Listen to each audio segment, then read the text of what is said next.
IPL వస్తుందంటే చాలు cricket fans కు పండుగే. లీగ్లో ఆడుతున్న తమ జట్లపై వారు చూపించే అభిమానమే వేరు.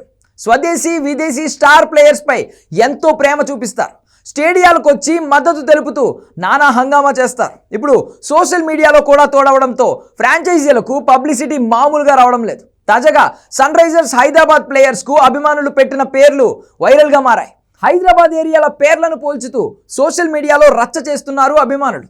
Kukatpally Klaasen, Hitec City Head, Panjagutta Pat Cummins, Khairatabad Kishan, Hafeezpet Harshal, Zoo Park Zampa, Abids Abhishek Sharma, Uppal Unadkat, Charminar Chahal, Nagole Nitish Kumar Reddy అంటూ హైదరాబాద్ క్రికెటర్ల పేర్లను హైదరాబాద్లోని ఏరియా పేర్లతో పోల్చుతున్నారు.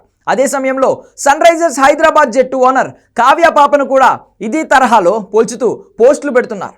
కేపీహెచ్బి కావ్య పాప అంటూ కమెంట్స్ చేస్తున్నారు. ఇదిలా ఉంటే ప్యాట్ కమిన్స్ సారథ్యంలోని సన్ రైజర్స్ హైదరాబాద్ ఇప్పటికే ప్రాక్టీస్లో బిజీగా గడుపుతోంది. గత సీజన్తో పోలిస్తే జట్టు కూర్పు మార్చుకుని పలువురు విదేశీ స్వదేశీ స్టార్ ప్లేయర్స్తో బరిలోకి దిగబోతోంది. ఐపీఎల్ 2024 సీజన్లో ఆరెంజ్ ఆర్మీ సంచలన ప్రదర్శన చేసింది. 2020 తర్వాత ప్లే ఆఫ్స్కు చేరుకోవడమే కాకుండా 2018 తర్వాత ఫైనల్లో అడుగుపెట్టింది. ఫైనల్లో కోల్కతా చేతిలో ఓడిపోయిన హైదరాబాద్ ఈసారి ఎలా అయినా కప్పు గెలవాలని కష్టపడుతోంది. దానికి తగ్గట్టుగానే మొన్నటి మెగా వేలంలో కీలక ప్లేయర్లను కొనుగోలు చేసింది.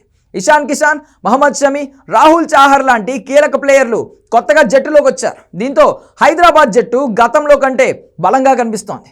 హైదరాబాద్ అంటేనే ప్రత్యేకంగా బౌలింగ్ గురించి మాట్లాడుకుంటారు. ఈసారి కూడా బౌలింగ్ దళానికి డోకా లేదు. మహమ్మద్ షమి చేరికతో జట్టు బలం మరింత పెరిగింది. ఛాంపియన్స్ ట్రోఫీలో అతను సత్తా చాటి మంచి ఫామ్లో ఉన్నాడు. ఇక గత సీజన్లో యువ బౌలర్ హర్షల్ పటేల్ 24 వికెట్లు పడగొట్టాడు. మార్చి 23వ తేదీన సన్ రైజర్స్ హైదరాబాద్ రాజస్థాన్ రాయల్స్తో తలపడబోతోంది. ఈ మ్యాచ్ హైదరాబాద్లోని ఉప్పల్ స్టేడియంలో వేదికగా జరుగుతోంది.